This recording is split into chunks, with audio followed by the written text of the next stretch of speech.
We begin with that breaking news at 5. The man found guilty of trying to kill President Donald Trump has been sentenced to life in prison plus 7 years. You'll remember this all unfolded at President Trump's West Palm Beach golf course back in 2024.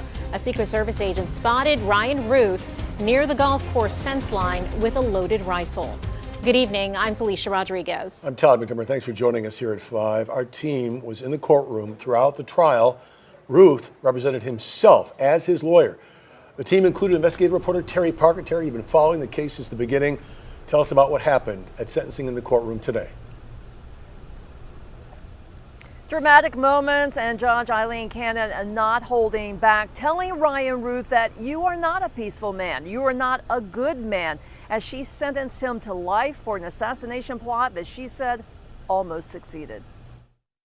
In his last chance to gain sympathy from the judge, Ryan Ruth once more went on a rambling discourse, trying to paint himself as a man who is trying to save democracy across the world, a move that backfired as Judge Eileen Cannon cut him off for relevance, later saying, "The narrative you have attempted to trot out is the exact opposite of what is reflected in your criminal history." So the defendant tried to portray himself as a do-gooder, a victim, and I think Judge Cannon said it best. She says, "The evil is in you, Mr. Ruth. The evil is in you. You are the one that were trying to kill the President of the United States." Ruth's attorney argued for leniency, saying Ruth never fired the loaded gun he pointed through the fence of the Trump International Golf Club in 2024, as Donald Trump played one hole away. And he disagreed with the judge's assessment. I just disagree with them. I think Ryan is a remarkable person. I think he did things that most of us would never even think to do. Prosecutors painted a different picture, calling Ruth's actions a premeditated murder plot from a concealed sniper hide.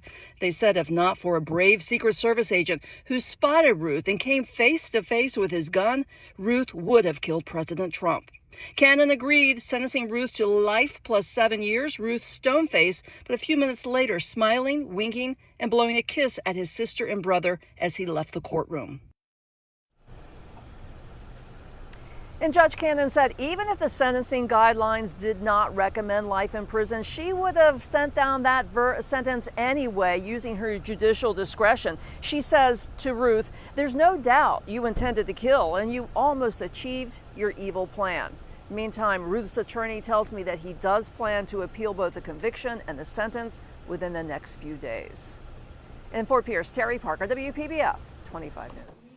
Terry, thank you. And our team was on the ground after those initial calls about an incident unfolding at Trump's West Palm Beach golf course, then in the courtroom for the entire trial and today's sentencing. You can read our complete and timely coverage of this case on our website, WPBF.com.